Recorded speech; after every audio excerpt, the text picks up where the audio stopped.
I'm making this video today to talk about something that's really been bugging me lately. Every single guru or influencer on the internet is fighting for your attention, and they are saying anything and everything in order to capture it. This includes every single person claiming that their business model is the absolute best, whether it is agency, whether it's e-commerce, whether it's sales, whether it's copywriting, even if it's software. People are promising that their business model is the secret to success and to getting riches. They're gatekeeping everything behind some sort of paywall. And this saddens me because I know so many people are so new to this space and they're overwhelmed by all the noise, and all they want to do is make a little bit of money to change the current situation. And I've been in that situation before, and I felt overwhelmed before myself as well back in 2019 and 2020. And to be totally honest, I have been a part of the problem at times, being ignorant to the fact that software is the best business model for every single person, no matter where you are in your entrepreneurial journey, which is simply not the case. The truth is, there is no best business model to start. It varies so much on what your goals are, what type of person you are, where you're at in your current journey right now. And so the purpose of this video is for this to be a completely free course for you to watch and to actually start making money online without having to pay for anything else. In this video, we're gonna talk about how you can make your first money online as different types of freelancers and actually scale this into an agency as well. And then after that, the different routes that you can take no matter what's best for you. This is going to be one of my longest videos, as I'm going to try to give you as much value as possible. And I truly believe it's going to be one of the most valuable videos that I've ever put out. So make sure you pay attention, take notes, and rewatch this a couple of times. And just really quickly, if you don't know me already, my name is Alex Hayden. I'm 22 years old, and I've founded 5 software companies and I've exited 2 of them. And so I use this channel as a way to document my journey and help you guys learn the things that I've learned along the way. So final disclaimer before we get into the video: if you think this is going to be some sort of magic video that's going to get you to 10K a month overnight, or that's going to help you quadruple your income super quickly, anything like that, you can just click off this video. That is not the case. The one common denominator behind all these different types of business models is the fact that they take time.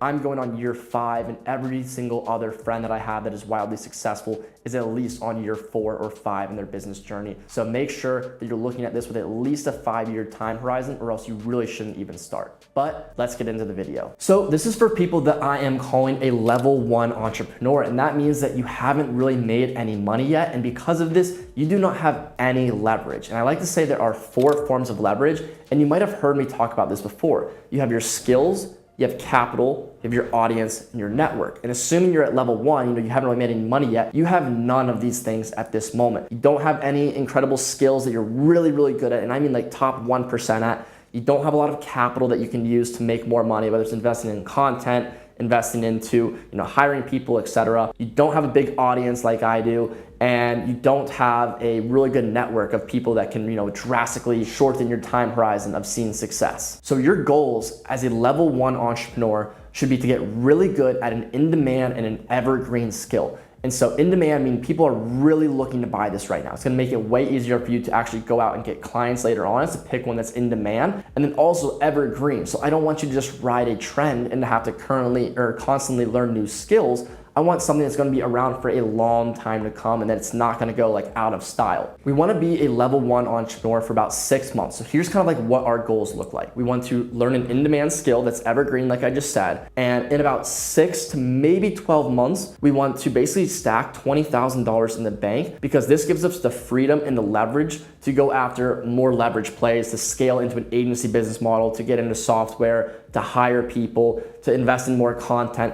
It allows us to play around and gives us some capital to work with. So this is the goal of the level 1 entrepreneur. So there's a few skills that I'm a really big fan of for freelancing right now. But personally, I really believe that bubble development is probably the best thing to learn right now. And before people go and maybe scream that I'm biased about this, I'll just explain my rationale, but I'm also gonna explain the other skills that I'm a big fan of. So I run a venture studio that we build software companies on Bubble, and it is very difficult to find Bubble developers, and we get so many requests for projects to be built on Bubble, and we get more requests than we can even handle. And on top of that, My lead Bubble developer makes multiple six figures per year just working for my venture studio. The other reason why I'm a big fan of learning Bubble right now is because then down the road, this gives you the freedom and the possibility to maybe build your own software company later on. So let's say you freelance as a Bubble developer for 6 to 12 months, you put 20 to 30 grand in the bank. Well, now you can actually go and build your own software idea, and then you also have a little bit of capital to invest into marketing and hires and content, etc. So that is why I'm a big fan of Bubble development, and that is why I'm going to use that as the example throughout this video. But some other skills that I'm a big fan of still is learning how to sell online. So you might have heard this as high ticket sales, remote closing, all these different types of things. It's a great skill to learn. It's very, simple to get into. I wouldn't call it easy, but it's a very simple thing to get into as well. I'm a big fan of copywriting, so things like writing emails for brands. Those are probably what I would say are the top 3 skills. But the thing that I love the most about Bubble development, again, is you control 100% of the variables. Like, you are the person that is building everything. When you are the salesperson, there's still other variables. You have the marketing team that's generating your leads. It could be, maybe it's not the best product in the world and that hurts your conviction in it, whatever it could be. Similar with copywriting. Like, yes, you were the one writing the emails, but maybe they have a bad month in marketing, and so the list isn't growing. There's just all these other little things that can happen that you don't have 100% control over the outcome. Just so to summarize that first little bit, you're a level 1 entrepreneur and we need to learn an in-demand skill. So I recommend Bubble development, or it could also be Glide or Softer, but Bubble is the most valuable. You could learn copywriting, or you could really learn how to be a high ticket salesperson. Those are the types of skills, and you want to freelance for anywhere between, I would say, ideally 6 to 12 months. Obviously, the closer to 6, the better, and you want to stack $20,000 to $30,000 in the bank account. So now that that's out of the way, let's get into some little housekeeping before we actually dive into the rest of this. So first off, if you are in the United States, buy an LLC and use your EIN number to open a business bank account. I'm just saying you this now because it is so much easier and there's less headaches when you just start off with clean books from the get-go. Something that I wish I knew when I started, and so I'm just letting you know now.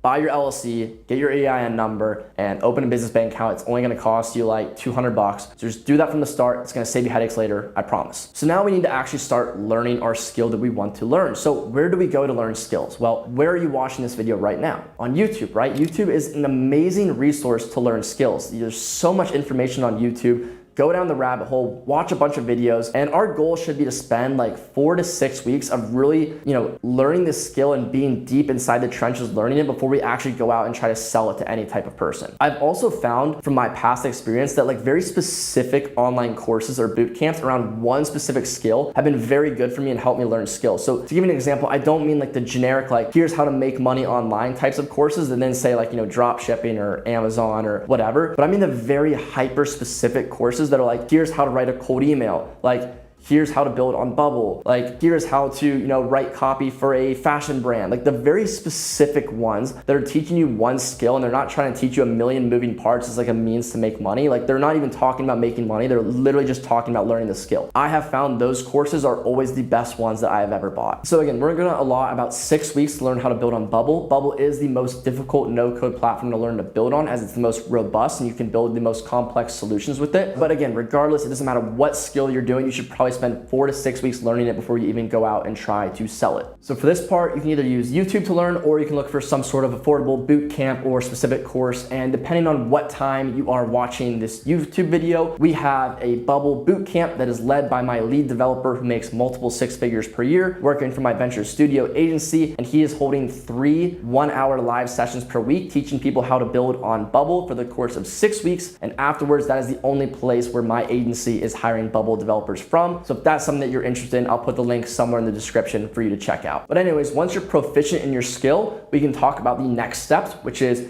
making an offer, talking about pricing, and getting clients. So let's dive into it. So let's talk about building an offer that people actually want to buy. If you're doing Bubble development, it's pretty cut and dry in the sense of you are building them a tangible product that they can then see the end result, right? Whereas with things like copywriting and sales, it's a little bit different. Whereas there's a lot bigger performance gap in the sense of someone could be absolutely horrible at sales or copywriting and produce absolutely 0 results. Sure, a Bubble developer could build something that maybe doesn't look the way they want or quite function the the way they want it, but like you're delivering like a tangible product. So it's a little bit of a different approach in how you go about delivering the offer. Like a copywriter might be like, we will generate 20% of your revenue through email or you don't pay. Like that's a very common like copywriting offer that you'll see. Whereas like Bubble's a little bit different if you're selling development services. And so first off, you're also gonna wanna design their software idea before you actually go and build it. So that way they're happy with it and they know what to expect. And so for this, you can also either learn how to design prototypes in Figma, or you can just hire a Figma designer on like Upwork or something. And so which offer sounds better to you? Someone's saying, I will build your software idea on Bubble, or I will build you a beautiful and functional MVP in 4 weeks or less. So obviously the latter sounds better. And even though it's not that different, it's the way that you package your offer that makes it sound appealing to your target audience. So basically another framework for good offers is basically telling them the desired end outcome that they want with a risk reversal if you do not hit that desired end outcome for them. And so this is why you see so many offers that are like, we will book you 300 sales calls in the next 90 days or you don't pay. And this is due to market sophistication. Basically the claims get crazier and crazier for a specific offer as it gets saturated, and oftentimes people cannot back them up. And that's why I'm not a big fan of making crazy claims like this, which you don't have to do with Bubble development, but the market gets so saturated that these copywriters are just basically competing on who can make a crazier,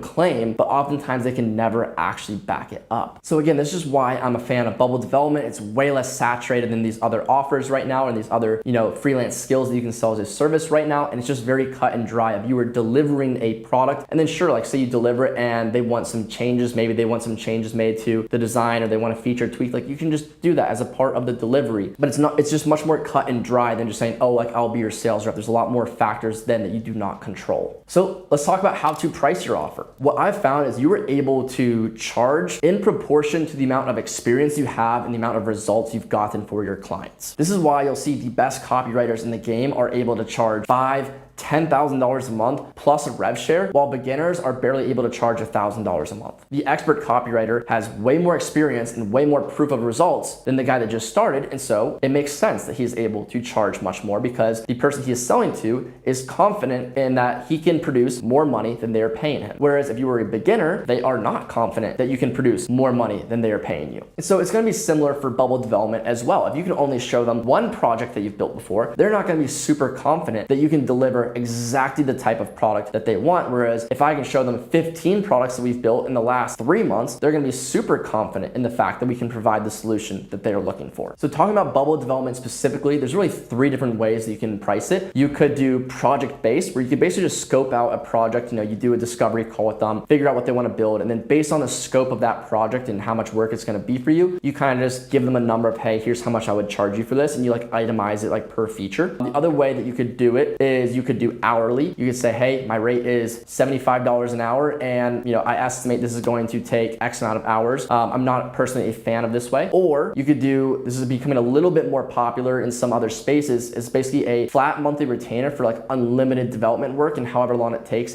And this could be something like $3,000 to $5,000 a month for like unlimited dev work. So for project-based, I would recommend you as a beginner starting off somewhere around doing it around $5,000 per project, because again, it's a good amount of money for you, where if you just close one project per month, you're making $5,000 per month, which is enough money to live off of. I'm not a big fan of doing hourly because, like I said, it kind of incentivizes the developer to take longer or to not finish it as quickly as possible. So I don't really ever mess with that, besides unless it's like for a support plan. And then the third option that I mentioned is like unlimited. There's a guy that runs a design agency that does just like $5,000 a month, or maybe it's $8,000 a month or something for like unlimited design work. And I've seen that model work well, but I'm personally not a fan of it as well. So to tell you a little bit about what my venture studio does is we have a $10,000 minimum for Bubble, but we have builds that go all the way up to $70,000. And so we do it all based on projects. And so for ours, we do a bare minimum of half upfront, half upon completion if it's only like a $10,000 project. If it's a bigger project, like $50,000, $70,000, we'll allow it to be broken into like 3 or 4 payments that will be broken into milestones. So that there might be a payment after the design stage is complete. There might be a payment when like the back end is complete, and then upon delivery of the software, etc. more. And so those are the different ways that you can do it. And then afterwards, we can provide a support retainer. So that is when I think hourly does make sense of like, if they just want us for 5 to 10 hours per month after we deliver the product for them in case bugs come up, you can just say, hey, it's 75 bucks an hour. You can just buy 5 to 10 hours in advance. And then if you need me, you just ping me in Slack and we'll handle the bug for you. And again, if you're a copywriter and you're a beginner, you're probably gonna have to start with like a very, very low retainer, like maybe something like a $500 like setup fee and then like 10% of revenue generated through your emails or something of this nature, because again, you're not gonna be able to get these big amounts of upfront money when you have little experience or results to show. So just keep that in mind, but as you get more clients and you generate more results and you get more experience, you're gonna be able to charge these bigger retainers and get more rev share, all these different types of things. So the name of the game is to be patient, just over deliver, and the results will come. So now let's get to some of the fun part, and let's actually talk about how you can actually start to get customers. We need to identify our ideal client profile. So we need to figure out who we're reaching out to. So if I'm a copywriter, maybe I only want to write for fashion brands and I want to specialize in writing emails for fashion brands. If I am a high ticket closer, maybe I know that I only want to sell for high ticket B2B agencies. Maybe it's like someone that, does cold email for software companies. Now, for me personally, my ideal client profile is a little bit of a jumble, and that's because most of my leads come from my content, and I have a plethora of people that watch my content. I have people that are in the e-com world, real estate world, accounting world, like high-level corporate executives. And so my ideal client profile isn't very honed in. It's really just people that are looking to get into the software space because they understand that software builds enterprise value and they normally have cash flow on lock. So they want to build something that's going to build that enterprise value that they can sell for a large amount of money someday. And so with your content, it is okay to go a little bit broader, because if you do have your content super niche, it's going to be hard for you to reach a lot of people. Like if you were, like I said, a high ticket salesperson, you opened up your video with like B2B agencies, like you're not going to get as many views as if you said something more generic and try to cast a wider net. And so with your content and the strategies that I'm going to share around content, it's okay to go a little bit broader, but with your outbound strategies, you need to have an ideal client profile that's pretty specific, because we're going to be talking about things like joining Facebook groups and setting up LinkedIn campaigns and things of this nature where you need to niche down a little bit more. Okay, so here's all the different things that we are going to be doing in order to get clients as quickly as possible. And I hate saying as quickly as possible because I don't want to put the wrong idea into your guys' minds. This could still take 3 months of doing it every single day, but I'm just saying if you do these things every single day consistently, you will get clients. I promise you. Okay, we are going to post one short form video every single day on Reels, on Shorts, and on TikTok every single day. We're going to post one long form YouTube video 2 times a month, so every other week, and we are going to send 20 outbound LinkedIn DMs every single day, and we're also going to be adding new people to our LinkedIn network, and we're going to be having 1 LinkedIn post per day on our profile as well. That's all we're going to do. We're going to send 5 networking DMs per day to people that we genuinely want to network with, and pick up on the word genuinely. There is no agenda here. We are actually just trying to network with people, because remember the beginning of this video when I talked about the 4 pillars of leverage: skills, capital, audience, and network, okay? So at this point, we learned our skill. We're gonna start to accumulate capital as we close these clients. But then audience, like I said, we're starting to post content. We're gonna start to build our audience. And then network. So we're gonna send 5 networking DMs every single day. And we're genuinely trying to build a relationship with these people with 0 hidden agenda. We're just trying to network and see where we can provide value. So here's what you're gonna DM to people. You're gonna say, let's say their name's John. You're gonna say, hey John, my name's Alex and I run a venture studio where I build software companies for people. Just explain what you do very briefly. You're not selling them on it, you're literally just telling them what it is that you do. And you're gonna say, I was impressed by, and then pick a specific part of their profile that you were genuinely impressed by. And again, be genuine with it. Do not like lie, or do not be like, I was genuinely impressed by the fact that you graduated college. Like, like that's dumb. But you need to say something you're genuinely impressed by. Like,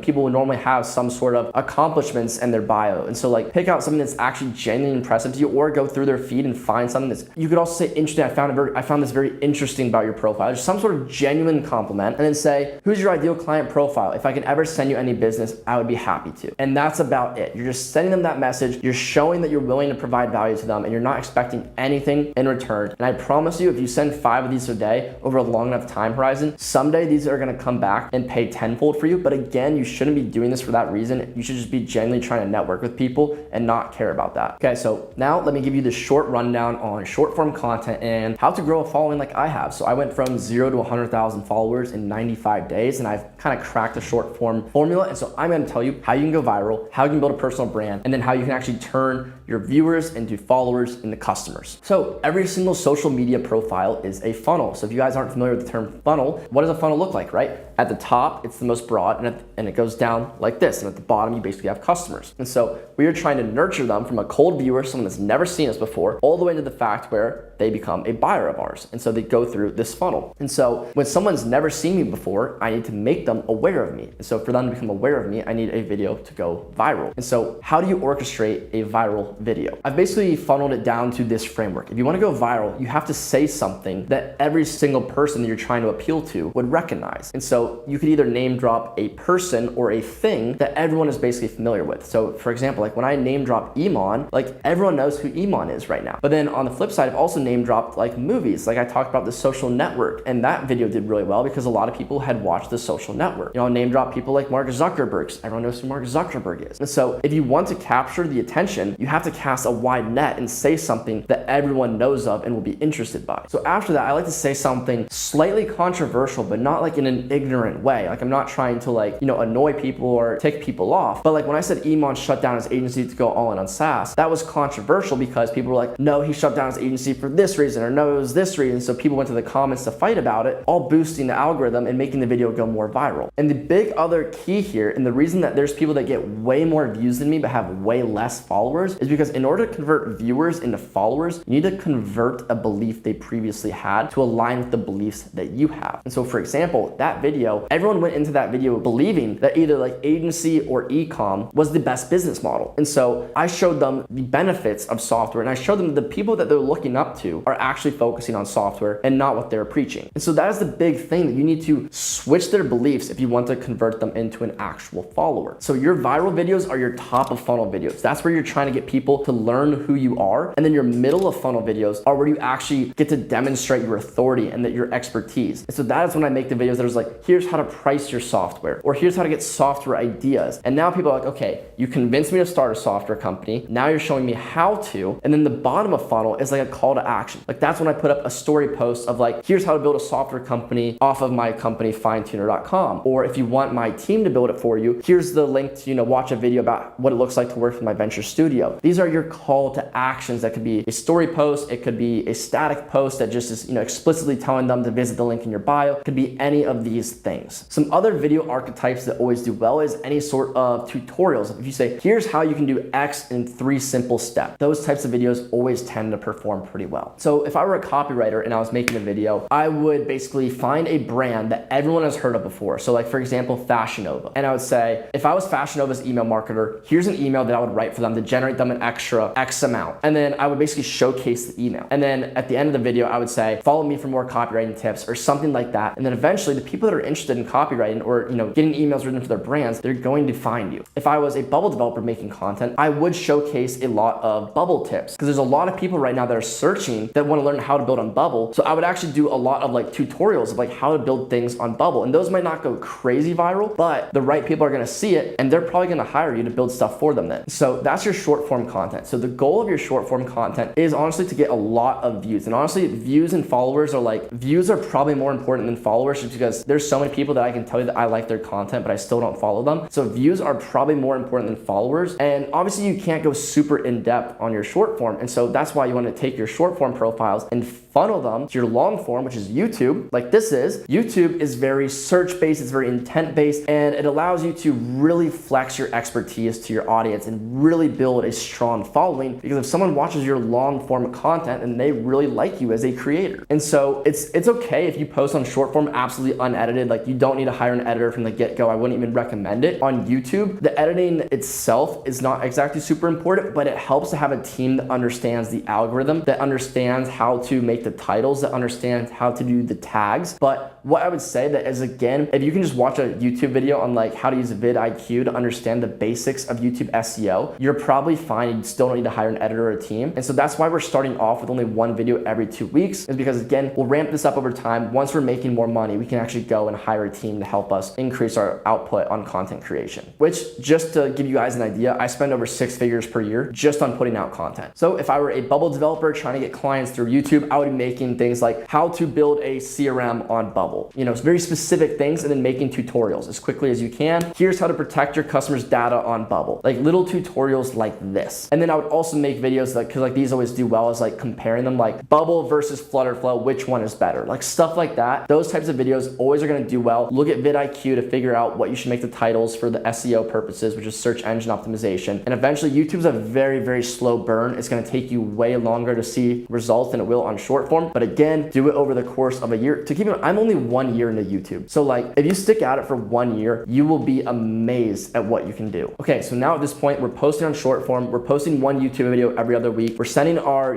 our connection or our networking DMs on either, LinkedIn or on Instagram. But now we also want to set up another LinkedIn campaign. And so it's very important that you optimize your LinkedIn profile. So you have a banner, a good headshot, you have a headline that says what you do. So, you could say like, I'm a, I guess if you are, you can say like, I've seen ones in the past, like I'm a top 1% Bubble developer. If you're not, you can say, I build software companies for people using no code. You can say, I write emails for fashion companies to add an extra 10% in revenue. A very clear headline of what it is that you do. You want to have an about section that's kind of like a little sales letter to explain what you do. You want to have a featured section that highlights any client case studies you have, any testimonials, any video sales letters that you have. Link your YouTube to your featured section. And then we're going to go to expandy.io and we're going to set up two types of campaigns, a connector campaign and a messenger campaign. I'm not going to go over that in this video because I already posted a video on exactly how to set up those campaigns on LinkedIn. So if you haven't seen that yet, go and watch that video on my channel of how to get customers using LinkedIn on autopilot. And so now we are set up to run our new funnel, which is way better than doing it the old way. So let me explain this to you. The old way of getting customers used to be traffic goes to a video sales letter. So it's like when you see a page like opt in, like give your email, and they watch like a 10 to 30 minute video that's like kind of selling them, pushes them to a sales call, and then they turn into a customer. That was the old way of doing it. Traffic, video sales letter, call, customer. That was the old way. Now the market is much more sophisticated and they've gotten tired of that. And now it's a more social way of selling where it's almost like a spider web of sales assets that you're just trying to get people into the spider web, and then they're seeing different types of sales assets everywhere. So kind of let me explain this to you and like what this looks like. So since people are skeptical now, which they should be because there's a lot of bad offers out there, the person that can demonstrate their competency through content the best is the one that wins. So instead of just sending them to one video sales letter where we're expecting them to sit down and watch,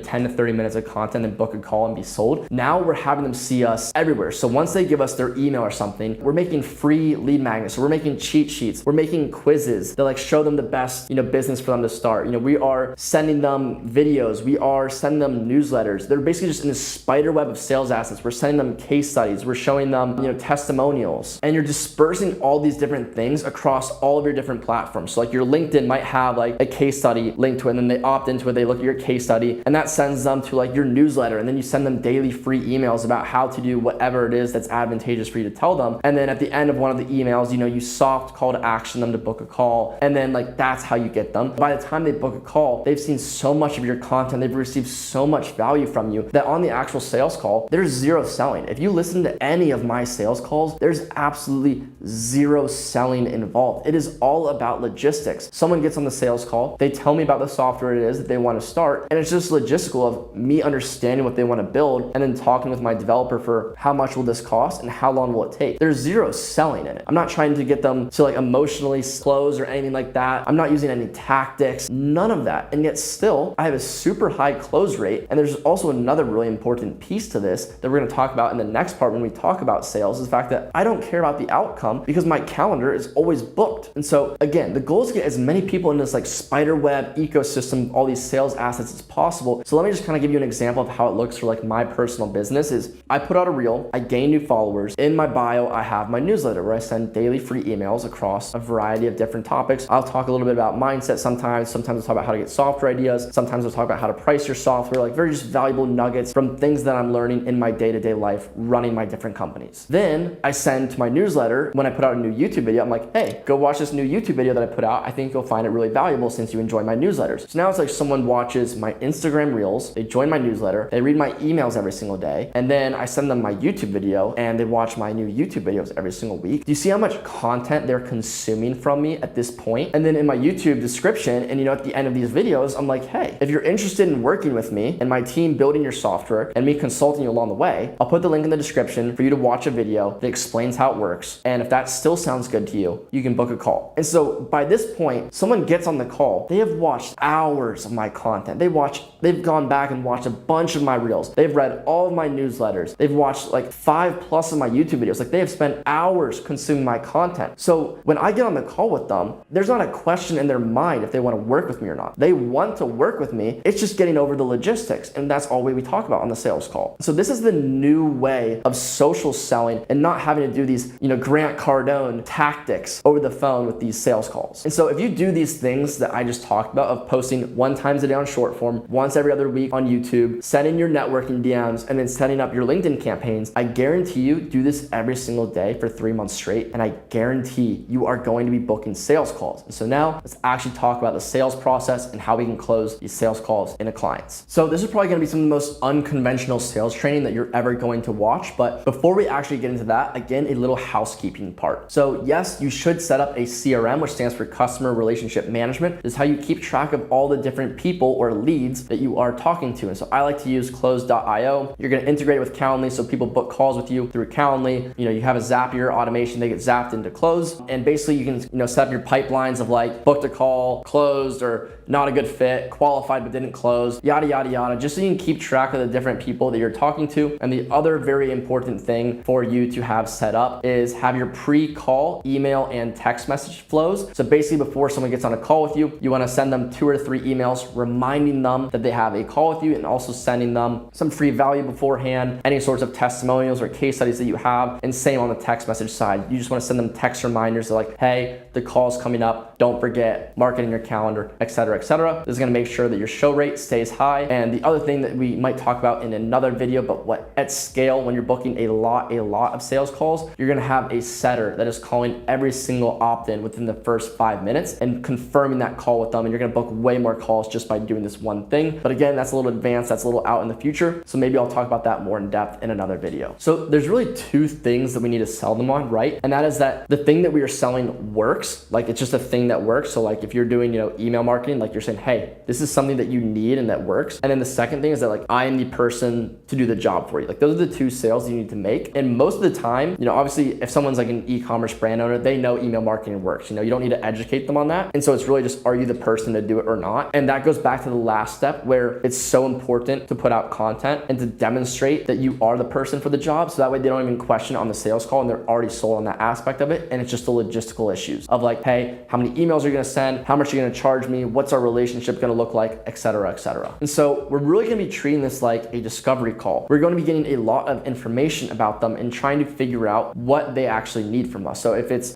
for email marketing, like how many flows do they need? Like what have they tried before? What are their current email results like? If it is for bubble development, like what are they looking to build? What features do they want? Do they want it to be able to be a web app, or do they want it to be web app and mobile? Like what is it that they want? And we need to, understand, so that way we can provide a scope of work and actually give them an accurate price and time frame. And so we personally do our sales calls in 2 parts. It is the discovery, where we figure out what they want, exactly like I just said, and then we come back with a proposal. We say, hey, based on what we gathered, here's what we understand it is that you want to build, here's how long each section is going to take, and here's how much it's going to cost, and here's how the payment will happen. It's going to be half upfront, half upon completions. Once we agree upon it, we'll send them a actual contract, they'll pay, and basically we just go over the proposal in the second call and we close them on the second call. Very rarely have we actually needed a 3rd or 4th call. So that is the framework that we follow. And I know most agency owners that are doing really, really good numbers, most of them do a 2-call close as well, where they have a discovery call, figure out if it's a good fit, figure out what they need, and they come back and they have a second call and go over some sort of proposal. And so I did mention this is going to be an unconventional sales training. I don't really do any sort of objection handling, but I also don't really get any objections because, like I said, everyone wants to work with me. It's just a matter of if they can or not. But the other big thing that is so crucial that so many beginners mess up is you need to genuinely not care about the outcome of the sales call. And the only way to do this is to keep a full calendar. If you have 50 calls per week, you don't care that one call doesn't close. You're just just like on to the next one. But if you only book 3 calls per week, then you feel a lot of pressure to close every single deal, and you get really desperate, and prospects can smell that out from a mile away. And that is the absolute worst thing that you can do, because trust me, as a freelancer or an agency owner, the worst thing you can do is close the wrong type of clients. It'll actually kill your business. You only want to work with your ideal client profile. You want to work with people that are going to be fun to work with, not people that are going to drain your energy and they're going to cause you a lot of headaches, because trust me, headaches are not always worth money. I promise you. And so if you've done everything that we've talked about so far, you've put out all this content, you've done your networking, you booked sales calls, you demonstrated your authority through your content, you had the discovery call, figured out what they needed, and you gave them a price based off your discovery call, you are going to close clients. It is literally just a numbers game. You don't need any pushy sales tactics. You already sold them with your content that they've seen beforehand. It's a numbers game then.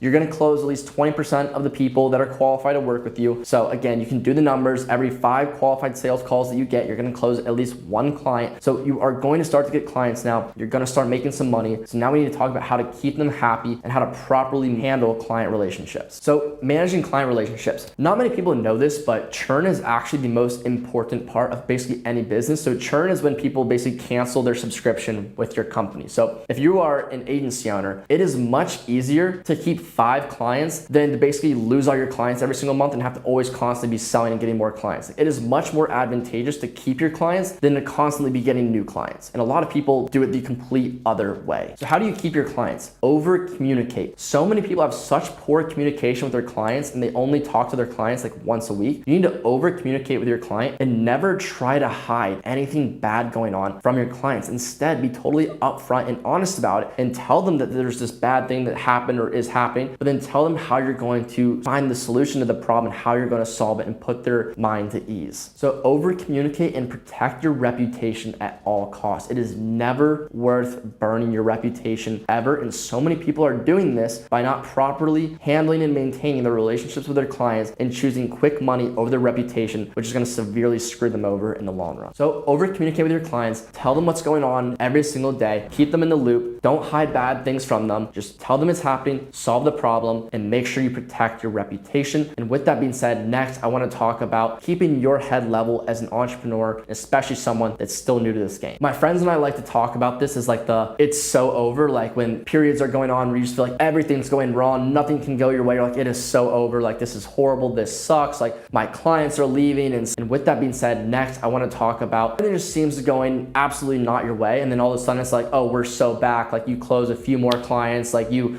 crush a campaign for a client, like you're getting them great results, you're like, oh, we're so back, like now, you're back on this really high, and just a month ago you're at this low. And this happens at every single level of entrepreneurship. Not a single entrepreneur is able to avoid this, but you can get better at basically managing the emotions that come with each one. So when I was running Closify and we had, bare minimum like $30,000 a month in overhead at one point, we might do, $60,000 in revenue one month and then $115,000 one month. And so it's very hard, $60,000 to $30,000 in overhead, you're not making much money. Whereas on the flip side, if you have $115,000 revenue, then you're doing pretty well. And so how do you manage the emotions when you're like, oh my gosh, like everything's going to crap right now this month, and then the next month you do really well? How do you maintain these emotions and manage to stay level-headed and not let emotions, kill your business really? And so I can't sit here and tell you that I have everything figured out. I still battle with this 100% of feeling like, oh my gosh, things suck right now, nothing can go my way, and oh my gosh, I'm on top of the world, things are amazing. But something that I did find while I was running Closify that really helped me was I paid myself the same amount out of the company no matter how good or bad we did that month. So it didn't matter how much money the company made that month, I always paid myself the same amount. And this allowed me to stay level-headed and unemotional because, say then there was a bad month, I could only pay myself, say $3,000, and then we had a really good month and I paid myself $25,000. Obviously, that's gonna have a big impact on my emotions that month. When I make $3,000, I'm gonna be stressing. I'm gonna be like, oh my gosh, I can't go eat out. Like I'm gonna be having all these little things that are gonna stress me out and really eat away at my brain. And on the flip side, if I paid myself $25,000 a month, I'm like, oh, I can eat out, I can go out with my friends this weekend, I can do all these things. So I paid myself the same amount every single month to keep me level-headed and to not let money dictate my emotions and my decision-making for how I live my life. And something else that I like to remind myself of that helps me is even entrepreneurs with millions of dollars in the bank, they still battle with this. And I know because I talk to them. They manage the highs and the lows so well, and they might not let you know that it's getting to them, but they still battle with the lows and highs of entrepreneurship, even with millions of dollars in the bank. Even though they look super successful, they still battle and struggle with this same thing. So when I remind myself of like people that are way ahead of me still battle with this, it helps me as well keep a level head and remind myself that it's normal and that every single entrepreneur has to deal with this type of stuff. And so now that we've talked about all this, let's talk about when do you know it is time to switch business models and go from like a freelancer to an agency or freelancer to starting in software and basically start a more leveraged vehicle to get to that next level of entrepreneur. So for me personally, I started off as a sales rep, and then once I had a little bit of money in the bank, I was like, I need to buy back some of my time because I was in college. And so I went and started a sales agency and I hired sales reps. This bought back some of my time and allowed me to scale a little bit further using less of my time. And then I ran that for a while, and then I started Closify, as you guys know, and I ran that for 2 years before I exited the majority in March of this year. So how do you know when you need to pivot and when you need to switch into a more leveraged business model? So the first time that I had to pivot and go from sales rep to sales agency, I got constrained on my time. I did not have enough time to put in more hours as a sales rep to make more money. So I physically could not make more money because I was selling my time for money and I did not have any more time to sell, so I could not make any more money. So I had to pivot to a business model that allowed me to buy back my time and hire sales reps to do the selling for me. So if you hit a limit where, again, I'm gonna use the example if you're a bubble developer and you're able to only take on one client per month that you're building their software on top of like your 9-to-5 job, for example, or while you're in school, but you're like, I can't take on any more clients per month because I just don't have the time for that, then it's probably time for you to scale as a bubble development agency. On the flip side, let's say you're freelancing and you just get your first $20,000 to $30,000 in the bank, and based off where you live, you probably have at least 6 months of runway now at this point, right? Maybe even a little bit more. Then now you're in a position where you have your safety cushion of money in the bank, so you can go out and you can take a little bit of a risk and go for a more leveraged business model. So you can scale as an agency, you can start a software company, you can go for a more leveraged business model, or you can take some of that money and start investing into your content output. You can hire editors, you can hire a creative team to help you come up with ideas and script your YouTube videos and things of this nature. I like to think of it like this: to go from $0 to $100,000 a year, that is what's possible as a freelancer. It's very difficult to scale past $100,000 a year as a freelancer, and it is possible, but a lot of people I don't even think would want to, because when you're freelancing, you're still selling your time for money. And so to make a lot of money as a freelancer, you're gonna be putting in some pretty long hours. The agency model, in my opinion, is really good to get from like $100,000 a year to like $1 million a year in revenue. The problem with agencies is it is a very difficult business model to scale operationally for many people. Most of the people that I see, like going from $10,000 a month agency to like $30,000 to $50,000 a month agency, is very easy. And if you just want a lifestyle business, like a $50,000 a month agency is like a very easy and like great lifestyle business to run. To scale past like $100,000 a month with an agency, it's pretty difficult operationally. It's very hard to do the things that we talked about, like maintaining client relationships. Like you're gonna have to hire a lot of customer support managers. You're gonna have to have,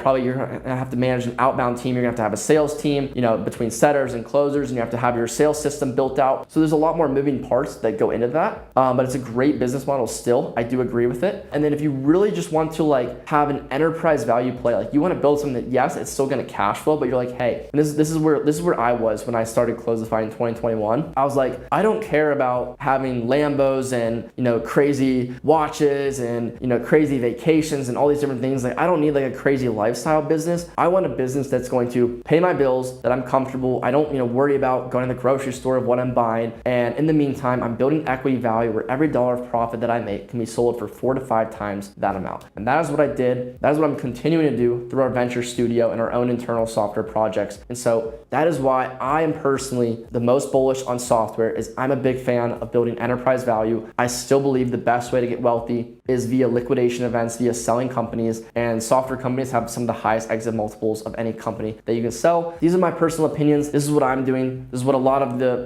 brightest entrepreneurs of our generation are doing. So that is why I'm doing it. That is why I tell you guys to do it. But again, this video, I made it to tell you that I am not completely ignorant to the fact that software is not the the best business model for everyone to start. And so I hope this video gave you some clarity around that and help, give you some direction into what you want to do and actually start to make your first money online. And so with that being said, this video I believe will be really helpful for you level 1 entrepreneurs that are really trying to make your first money online. If you guys want me to make a similar video like this about how to actually, scale your software company and how to actually start it and kind of like do a higher level video around, once you already have a software company built, how to actually go and really grow it and get a lot of customers and make hires and set up operations and things of that matter, that would also be pretty applicable to starting an agency, but I would gear it towards a software company since that's what I've actually done. Comment below and I will make that video next. And again, if you guys have an idea, a software idea that you want my in-house development team to build for you and me to consult, I'll put the link below for you to watch a video to learn more about that and how you can work with me. And also I'll put the link below to join my newsletter where I do send daily free emails directly in your inbox about all the different things that are working for me or are not working for me, my different companies. With that being said, let me know below if you guys like this longer style of video, because I would love to do more of these, but I want to make sure that you guys actually watch the full video and like them. So comment below if you like this video or if you watched the full video, and I'll catch you guys in the next one.